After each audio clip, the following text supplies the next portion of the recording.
Welcome to the debut of Conspiracy Talk. I'm your host the Rev. Today's topic is a brief introduction to the Illuminati.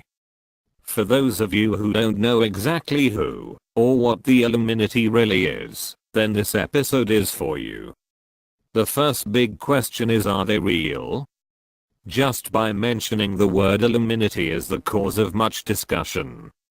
Either a person is convinced of an Illuminati plot to control the world, or they vehemently deny the existence altogether. Either side your opinion lies. Discussion of the Illuminati can be exciting. Illuminati, the word itself is supposed to mean those who have become spiritually enlightened, or make claims to that effect.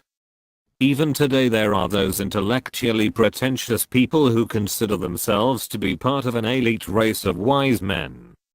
There has always been people that believed that a higher state of awareness can be achieved through meditation, linking oneself not only to God, but to the very universe itself. There are also warnings of the left-hand path, or using witchcraft, by trying to attain enlightenment simply for the power available on this path.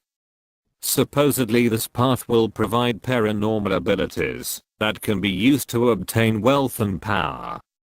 Those that study witchcraft and Luciferian energy believe that the power rises from the base of the spine chakra and rises up to the crown chakra, enabling total enlightenment.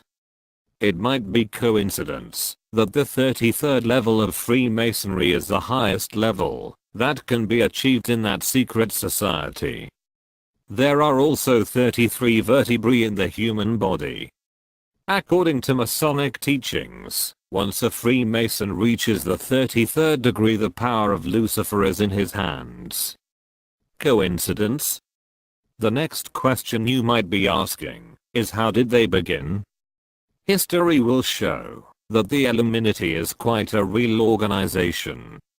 It was founded by a Bavarian professor of law, a man named Adam Weishaupt. Even though Adam Weishaupt was born of Jewish ancestors, his family converted to Catholicism. Adam Weishaupt was educated by the Jesuits. The Jesuits are an order with their own mystery. Adam Weishaupt joined the Freemasons. The Illuminati was a secret society within a secret society. Its members infiltrated Masonic lodges and took over control of lodges all over the world. They also infiltrated and controlled many universities. The Order of the Illuminati was created on May 1, 1776, also known as May Day, which is a sacred holiday to the pagan religion.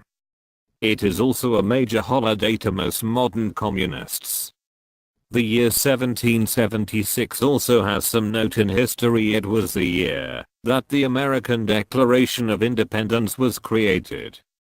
Is it a coincidence that many of the creators of the Declaration were themselves Masons?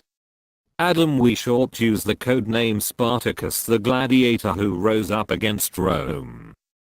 After World War I, German communists called themselves Spartacists.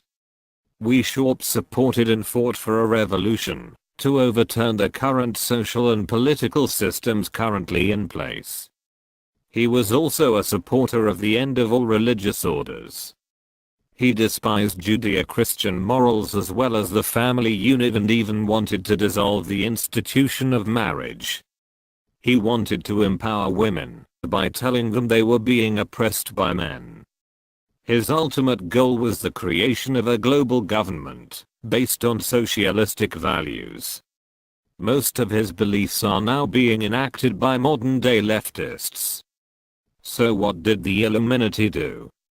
There was a meeting of Freemasons and various other radicals in 1782. The conference was held in Wilhelmsburg in Germany.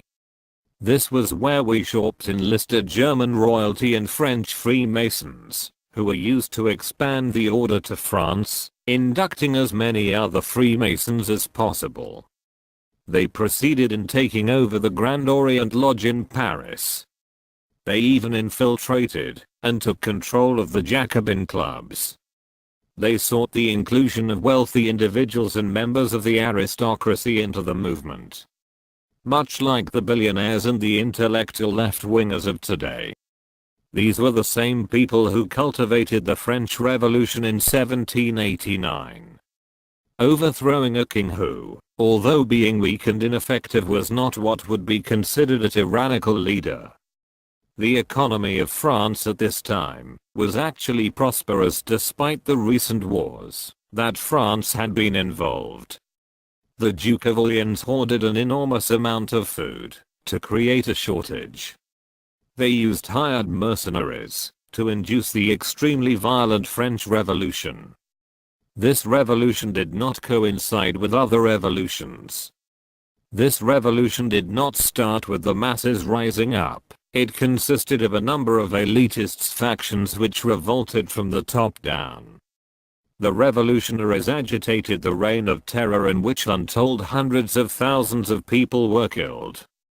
Many peasants, low-income workers and members of the clergy were decimated. They were similar to the left-wingers of today, in that they were infatuated with population control. Even though France at that time was far from being overpopulated, there was only a fraction of people in France, compared to the population of today. Robespierre encouraged the slaughter of roughly 15 million people. Similar to the left-hand path of today, the revolutionaries of France, like the Illuminati, despised Christianity. They did not support marriage or Christian morals. Torture, vampirism, even the atrocity of cannibalism was commonplace with the revolutionaries. They wanted to destroy any existing morality, so that they could carry on with the reconstruction of society. Is any of this sounding familiar yet? Meanwhile, Charles Theodore, Prince Elector, Count Palatine and Duke of Bavaria outlawed the Order of the Illuminati in 1785. This, however, did not result in the destruction of the order, but it did force it to continue its existence underground. Finally, the ultimate result of the French Revolution was the creation of a fascist state, a sort of dictatorship, that was the first the world would see of this sort of government. The ancient civilization of Sparta is similar to a fascist tyranny. Even Plato in his Republic described this sort of state, maybe inspired by Sparta. Every single communist government has supported the end to private property and the redistribution of wealth, being beneficial to the state.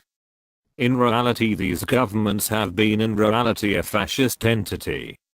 Having a small group of elitists living in wealth and luxury, by owning all the property of the nation. The people are of course left in poverty conditions and enslaved. Even mass murder and the destruction of the population becomes a standard operating procedure for these kinds of governments. Though history has labeled both Hitler and Mussolini as right-wing, the truth is both of these men created socialistic economies. Both were socialist by nature, with the acronym for Nazi being National Socialist. The Illuminati was in fact a historical reality. Even George Washington warned the people of America about them. This leaves us with a couple of questions. Question number 1. Does the Illuminati still exist in any form? Question number 2. Did Weishaupt create a new order, or did he in fact just renew an ancient evil that has existed for centuries? Do your own independent research on the Illuminati, if you don't believe a word in this report. The more you try to disprove any of the information I've gave to you so far, the more it will become clear that the truth is by far much stranger than fiction. Now you're probably asking, so what